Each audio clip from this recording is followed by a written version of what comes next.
இன்னைக்கு வாக்கு சதவீதத்தை பாத்தீங்கன்னா பாரதிய ஜனதா கட்சி ஏதோ வளர்ந்து விட்டதை போல பத்திரிகையில் ஊடகத்தில் ஒரு செய்தி வெளியிட்டு இருக்கிறீங்க. 2014 பாரதிய ஜனதா தலைமையில் ஒரு கூட்டணி அமைக்கப்பட்டது. அந்த கூட்டணியில் இப்ப இருக்கின்ற பெரும்பாலான கட்சிகள் இடம்பெற்றன. அப்பொழுது அவர்கள் 18.80 வாக்குகள் பெற்றார்கள்.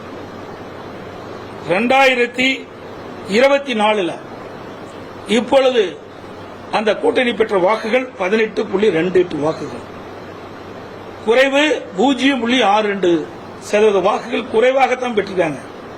பாஜக கூட்டணி அதிக வாக்குகளை பெற்றதாக செய்தியிலும் ஊடகத்திலும் தவறான செய்தியை பரப்பி வருவது வருத்தம் அளிக்கின்றது. ஊடகம் பத்திரிகையும் நீங்கள் உண்மை செய்திகளை வெளியிட வேண்டும், நடுநிலையோடு வெளியிட வேண்டும். இது உங்க பத்திரிகையிலையும் ஆதாரமான வந்த செய்தி வைத்து தான் நாங்கள் பேசுறோம். அதே போல இன்றைக்கு திராவிட முன்னேற்ற கழகம் 2019 33.52% வாக்குகள் தனியாக பெற்றிருக்கிறாங்க. கூட்டணி இல்லாம திராவிட முன்னேற்ற கழக வேட்பாளர்கள் பெற்ற வாக்குகள் 33.52%.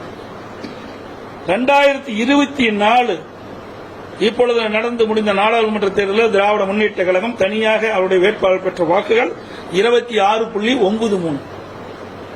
ஆக 2019க்கும் 2021 பெற்ற வாக்குகள் குறைவாக இருக்குது, வித்தியாசம் குறைவாக இருக்குது.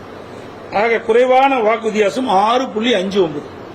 திராவிட முன்னேற்ற கழகம் 2019 பெற்ற வாக்குகளை விட 2024 பெற்ற வாக்குகள் குறைவு.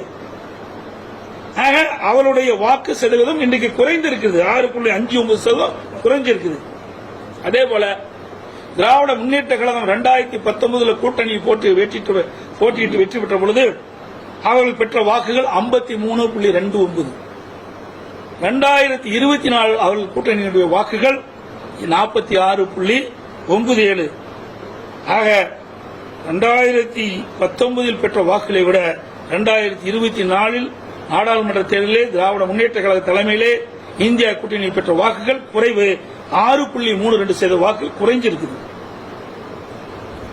இரண்டையும் ஒப்பிட்டு பார்க்கும்போது அதிமுக தான் கூடுதலான வாக்குகளை பெற்றிருக்கு. பாரதிய ஜனதாவும் குறைந்த வாக்குகள் தான் பெற்றிருக்குது, திராவிட முன்னேற்ற கழகம் குறைந்த வாக்குகள் தான் பெற்றிருக்குது. ஆனா பத்திரிகை ஊடகத்தில் என்ன பேசுறாங்க, அதிமுக வாக்கு வேற கட்சிக்கு போயிட்டே சொல்றாங்க.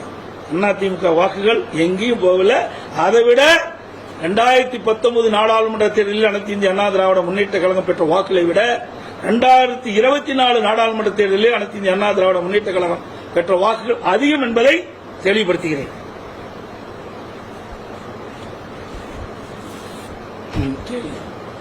தென் மாவட்டங்களில் 7 இடங்கள் தென் மாவட்டங்கள் அதிமுக வலுப்பெறும். இது நாடாளுமன்ற தேர்தல், சட்டமன்ற தேர்தல் வேற, நாடாளுமன்ற தேர்தல் வேற. உங்களுக்கு நல்லா தெரியும். நீங்க சேலத்திலே எடுத்துங்க, நீங்க எல்லாம் சேல பகுதியை சேர்ந்தவங்க.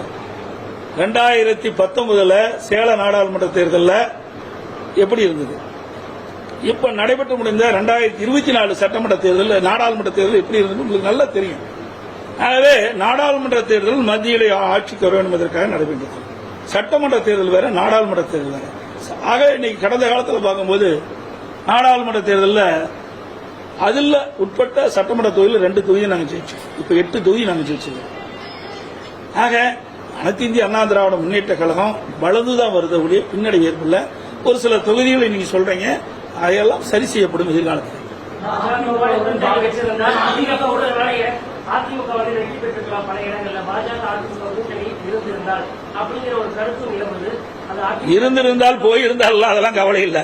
அப்படி பார்த்தா திமுக இருக்கிற கூட்டணி கூட அதிமுக வந்து எல்லாம் தான் ஜெயிச்சிருக்கோம். அதெல்லாம் வேற.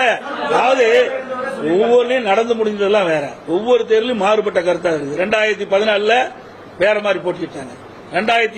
அதுக்கு அடுத்த வருது 2019 வேறு, 2024 இப்படி மாறுபட்ட கூட்டணிலாம் மாறி மாறி அமைச்சிட்டு இருப்பாங்க. ஆகவே அந்தந்த தேர்தல் போது அந்தந்த தேர்தல் வருகின்ற பொழுது சூழ்நிலைக்கு தக்கவாறு வெற்றி தோல்வி அமையும். ஆகவே ஒரு கட்சி தோல்வி அடைஞ்சா மறு தோல்வி அடைஞ்சா கிடையாது. நீங்க 1991 திமுக 2 இடம் தான் வந்தது, புரியுதுங்களா? 1996 அதிமுக 4 இடம் தான் வந்தது. ஆக திமுக அழிஞ்சு போச்சா, அதிமுக அழிஞ்சு போச்சா? அதெல்லாம் கிடையாது. இதே பாருங்க 2014 திமுக தமிழகத்தில் ஒரு இடம் கூட நாடாளுமன்ற தேர்தலில் வெற்றி பெறல. இப்ப வெற்றி பெற்றிருக்குல்ல. ஆக அவ்வப்போது மாறி மாறி தான் அரசியல் வரும். அதுக்காக இந்த பின்னடைவு என்பதெல்லாம் வேண்டுமென்றே திட்டமிட்டு பரப்புகின்ற ஒரு பொய்யான செய்தி. சார், உங்க கட்சியை சேர்ந்த முன்னாள் அமைச்சர் வேலுமணி அவர்களே சொல்லியிருக்காரு, பிஜேபி கூட்டணியில் தான் நாங்கள் அதிக இடங்களை இந்த கருத்து தான் சொல்லியிருக்காரு. சார், பத்திரிகையில தினத்தந்தி பத்திரிகையில் வந்திருக்குது. 6-6 அதிமுக பாஜக இணைந்து போட்டியிருந்தால் 14 இது மாதிரி கருத்து தான் சொல்லியிருக்காரு. வேற எந்த கருத்தும் சொல்லல. இந்த பத்திரிகையில் வந்த செய்திகளை ஊடகத்தில் கேட்கறீங்க, அது சொல்லியிருக்காங்க. அது உங்களுக்கு விறுவிறுப்பான செய்தி வேணும், பத்திரிகையிலையும் ஊடகத்திலையும் திருச்சி போடுறீங்க. அதுதான் இந்த பத்திரிகை வந்துருக்கு பாருங்க. இதையெல்லாம் வச்சுக்கிட்டு தேவையில்லாத ஒரு கருத்தை வெளியிடுவது பொருத்தமா இருக்கு. சார், இப்ப பிரிந்து போனவர்கள் ஒன்றிணைய வேண்டும் சசிகலா ஒரு பக்கம், அதே போல ஓபிஎஸ் அவர்கள் சொல்லியிருக்காங்க, தொடர்ந்து சொல்லியிருக்காங்க. நீங்க உங்களுடைய கருத்து? அதெல்லாம் முடிந்து போனது. இனிமேல் பேசி என்ன பிரயோஜனம்? முடிந்து போனதை பற்றி பேசுவதற்கு அவசியம் இல்லை. வேண்டுமென்றே திட்டமிட்டு எதிரிகளோடு சேர்ந்து ஒரு குழப்பத்தை தொடர்ந்து விளைவித்துக் கொண்டிருக்கின்றார். ஆகவே நீங்க ஊடக நம்ம பத்திரிகை என்னென்னலாம் பேசுறீங்க? 3ஆ போச்சு, 4ஆ போச்சு, 2ஆ போச்சு, ஓட்டு சிதையில 1% அதிகமாக இருக்குது. அதெல்லாம் பிரிஞ்சு போங்காட்டி தான் 1% கூடுதலா வந்திருக்குது. சார், இது சார் போன தடவை 2019 என்னாச்சு சொல்லுங்க? அப்ப மட்டும் நாடாளுமன்ற, அப்ப அதுக்கு பின்னாடி வந்த சட்டமன்ற தேர்தல் என்னாச்சு? அதை நீங்க கேட்க மாட்டேங்கிறீங்களா? இது சட்டமன்ற தேர்தல் வேற, நாடாளுமன்ற தேர்தல் வேற. மக்கள் பிரிச்சு பார்த்தா ஓட்டு போடுறாங்க. நீங்க 2019 கூட இடைத்தேர்தல் இருந்தது, நல்லா புரிஞ்சு. நிலக்கோட்டையில் அதிமுக 26 ஓட்டுல ஜெயிக்கிறார். அங்க திமுக வேட்பாளர் போனோம், தோக்குது. நாடாளுமன்றத்தில் 40,000 ஓட்டு கூடுதலா வாங்குறாரு. அங்க மக்கள், தமிழ்நாட்டு மக்கள் விழிப்புணர்வு உள்ளவர். எந்த சமயத்தில் எப்படி வாக்களிப்போ அப்படி வாக்களிப்பார்கள். 2026 சட்டமன்ற தேர்தலில் அனைத்து இந்திய அண்ணா திராவிட முன்னேற்ற கழக தலைமையில் அமைக்கப்பட்ட கூட்டணி பெரும்பான்மையான இடங்களில் வெற்றி பெற்று அதிமுக ஆட்சி அமைக்கும் என்பதை திடமாக சொல்லுங்கள். எந்த கருத்து நீங்க தான் திருச்சி போடுறீங்களா? கிடைச்சா போதும். ஒரு வார்த்தை சொன்னதை உடனே கேட்கிறாரு அறிவியல். அண்ணா யாரு வேணாலும் சொல்லுவாரு, அவருக்கு எங்களுக்கு என்ன சம்மதம்? வேண்டுமென்றே திட்டமிட்டு குழப்பது. போன தடவை 100 சொன்னார் பாருங்க. யாரு? ஒரு ஹவுசிங் மினிஸ்டர், சரி என்ன ரகுபதி, ரகுபதி பேசுறாரு. சொங்காட்டை என்னங்க, அவருக்கு அதிமுக என்ன சம்மதம்? வேண்டுமென்றே திட்டமிட்டு ஒரு குழப்பத்தை வர வைக்கிறது. ஏதாவது அதிமுக பத்தி ஊடகத்திலையும் பத்திரிகையிலும் செய்தி வரணும், அதை எடுத்து போடுறாங்க. ரகுபதி எல்லாம் அதிமுக பேசுறது அருகதை கிடையாது. ஏன்னா அதிமுக வேட்டி மாத்தி கட்டிட்டு போனது. அதிமுக அவருக்கு அடையாளம் காட்டப்பட்ட கட்சி அதிமுக கட்சி. அனைத்து இந்திய அண்ணா திராவிட முன்னேற்ற கழகத்துடைய தொண்டர்கள், நிர்வாகிகள், தலைமை அவர்களுக்கு ஒரு வாய்ப்பை கொடுத்தது. அமைச்சராக்கினாங்க, அடையாளத்தை காட்டினாங்க. அந்த அடையாளத்தை வச்சுதான் திமுக போய் எங்களை பத்தி பேசுவதற்கு அருகதை கிடையாது. இப்படித்தான் பல தலைவர்கள் வேண்டுமென்றே திட்டமிட்டு பேசிட்டு இருக்காங்க. இன்றைக்கு கூட, இன்னைக்கு நீங்க கேட்டதுனால சொல்றேன், மற்ற கட்சிகள் தலையிடுறதில்ல. இன்னைக்கு அதிகமான வாக்கு வாங்கியிருக்கிறாங்க. என்ன அங்கே கோவையில கிடையாது. ஏற்கனவே 2014 பாரதிய ஜனதா கூட்டணியில சிபி ராதாகிருஷ்ணன் அவர்கள் 27 வாக்குகள் தான் குறைய வெற்றி வாய்ப்பு இழந்தார். 2014 பாரதிய ஜனதா தலைமையில் ஒரு கூட்டணி அமைச்சிருந்தாங்க. அதுல 27 வாக்குகள் தான், அந்த விட குறைவா தான் வாக்கு வாங்கியிருக்காங்க. அந்த சதவீதத்தை பாத்தீங்களா? இப்ப இருக்கிற அண்ணாமலை அவர்கள் குறைவான வாக்குகள் தான் பெற்றிருக்காங்க.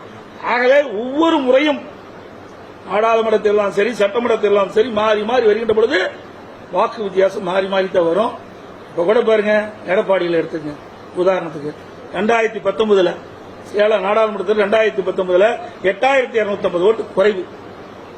அப்போ அதிமுக, பாட்டாளி மக்கள் கட்சி, பாரதிய ஜனதா, தேமுதிக எல்லா கட்சியிலும் இடம்பெற்றிருக்கும் போதே 8250 ஓட்டுகள் கம்மி. சட்டமன்றம் வந்தது. சட்டமன்றத்தில் பாரதிய ஜனதா கட்சி கிடையாது, தேமுதிக இல்ல, 94,000 வாக்குகளை நான் பெற்றேன். 2024 நாடாளுமன்ற தேர்தல் இப்போ நடக்குது. இதுல அதிமுக, தேமுதிக தான் இருந்தது. இரண்டு கட்சியிலும் எங்களை நம்ம சேலத்தை எங்களுடைய பகுதியில் மற்ற அமைப்புகள்லாம் கம்மியானதா இருக்குது. இப்போ 46,230 வாக்குகள் நான் பெற்றேன். ஆக சூழ்நிலைக்கு தக்கவாறு மக்கள் வாக்களிக்கிறது இயல்பு. இதை வச்சுக்கிட்டு வெற்றி தோல்வியில நிர்ணயிக்க முடியாது. மீண்டும் சொல்றேன், 2026 சட்டமன்ற போட்டி போது அனைத்து இந்திய அண்ணா திராவிட முன்னேற்ற கழக தலைமையில் அமைக்கப்பட்ட கூட்டணி ஆட்சி பிடிக்கும். அண்ணா திமுக தனி பெரும்பான்மையோட தமிழகத்தில் ஆட்சி அமைக்கும். இது சின்னம். சார், அண்ணாமலை தோல்வியை தழுவிய பிறகு கூட அதிமுகவை தொடர்ந்து விமர்சனம் செஞ்சிருக்காரு. அதுக்கு நீ அவரை தான் கேள்வி கேட்கணும். என்ன கேள்வி கேட்டு நாயில விடுறது? எங்க கட்சி இருக்குதா சார்? ஒரு கட்சியை பத்தி விலகி போயிட்டாரு, புரியுதா? அவர் விலகி போயிட்டாரு. அவருடைய ஆதங்கத்தில் வெளிப்படுத்திட்டு இருக்காரு. அவர் என்னென்னமோ கனவு கண்டு இருப்பார். கனவு பலிக்கல, நனவாகல. அந்த வருத்தத்துல, அந்த வெறுப்புல இப்படிப்பட்ட வார்த்தையெல்லாம் உதிர்த்துட்டு இருக்காரு. தேர்தலுக்கு பிறகு நாடாளுமன்ற தேர்தலுக்கு அதிமுக என்ற திராவிட கட்சி இல்லாத பண்றோம் அப்படின்னு சொல்லி தான் சொல்லியிருக்காரு. இவரை போல பல பேர் பேசினாங்க. இவரை போல பல பேர் பேசினாங்க. நான் முதலமைச்சரா பதவி ஏற்கும் போது என்னெல்லாம் ஊடகத்திலும் பத்திரிகையிலும் வெளியில் வந்தது. எடப்பாடி பழனிசாமி 10 நாளைக்கு முதலமைச்சரா இருப்பாரா, 20 நாளைக்கு முதலமைச்சரா இருப்பாரா, 3 மாசத்துக்கு இருப்பாரா, 6 மாசத்துக்கு இருப்பாரா? 4 ஆண்டு காலம் 4 ஆண்டு 2 மாத காலம் சிறப்பான ஆட்சி கொடுத்தோம். அதுக்கு பிறகு கட்சி 2ஆ போச்சு, 3ஆ போச்சு, சின்ன முடக்கம், அது முடக்கம், அப்படியெல்லாம் அவதூறு பிரச்சாரம். இதையெல்லாம் முறியடிச்சு தான் தேர்தலை சந்தித்து இன்றைக்கு அனைத்து இந்திய அண்ணா திராவிட முன்னேற்ற கழகம் நாடாளுமன்றத்தில் அதிக வாக்குகளை பெற்றது. சார், பாஜக பொறுத்தவரை கடந்த மத்திய ஆட்சியில தனிப்பெரும்பான்மையா இருந்தாங்க. ஆனா இன்னைக்கு அவங்க மற்ற கூட்டணி கட்சிகளை நாட வேண்டிய ஒரு கட்டாயத்தில் இருந்திருக்காங்க. இப்ப மோடி அவர்கள் மீது மக்களுக்கு ஒரு அதிருப்தி ஏற்பட்டிருக்கு. அதாவது மக்கள் தீர்ப்பே மகேஷன் தீர்ப்பு. மக்கள் என்ன தீர்ப்பு கொடுக்க அதை வணங்கி ஏற்றுக்கொள்ள வேண்டும். ஏன்னா இப்படிப்பட்ட தமிழ்நாட்டில் இருக்கிற இப்படிப்பட்ட தலைவர் வச்சுட்டு இருந்தா அப்படித்தான் இருக்கும். நல்ல கட்சி நிர்வாகிகள் வச்சிருந்தா அதிகமான அவர் தனிப்பெரும்பான்மை இடங்களை பெற்றிருப்பார்கள்.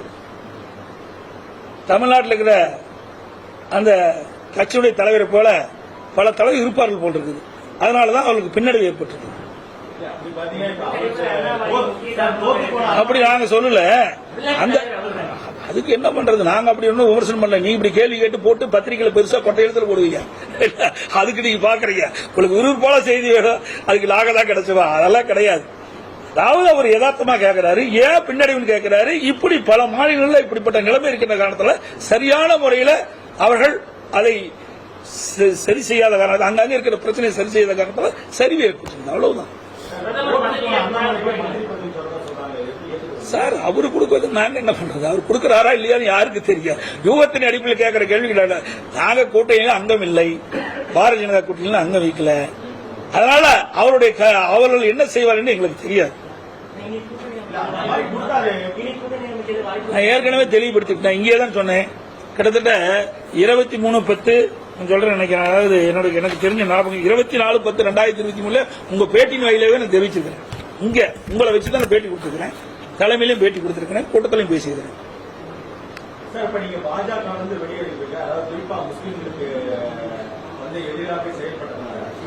அப்படின்னு இல்ல, ஒரு தலைப்பட்சமா நீ சொல்லாதீங்க. எங்களுடைய நோக்கம் வேற. நீங்க இப்படியே பேசி பேசி ஒரு தவறான கருத்து வெளியிடாங்க. நாங்க அனைத்து இந்திய அண்ணா திராவிட முன்னேற்ற கழகம் தலைவர் காலத்திலும் சரி, அம்மா காலத்திலும் சரி, அம்மாவுக்கு பிறகும் சரி, தொடர்ந்து தேசிய கட்சியோட நம்ம கூட்டணி வச்சுக்கிறோம். ஆனா பாரதிய ஜனதா கட்சியோட கூட்டணி வைக்கிறோம், இல்லது காங்கிரஸோட கூட்டணி வைக்கிறோம். வெற்றி பெற வரைக்கும் நம்மளை பயன்படுத்திக்கிறாங்க. வெற்றி பெற்ற பிறகு தமிழ்நாட்டை மறந்துடுறாங்க. ஆக இந்த நிலைமை மாற வேண்டும் என்பதற்காக நாங்க தனித்து நாங்க போட்டிட்டோம். நீங்க சொல்ற மாதிரி எங்களுக்கு ஆட்சி அதிகாரம் தான் வேணும்னா தேசிய கட்சி எதோட நாங்க சேர்ந்திருப்போம். அந்த எண்ணம் எங்களுக்கு கிடையாது. செய்திகளை உடனுக்குடனும் துல்லியமாகவும் தெரிந்து கொள்ள சப்ஸ்கிரைப் பண்ணுங்க.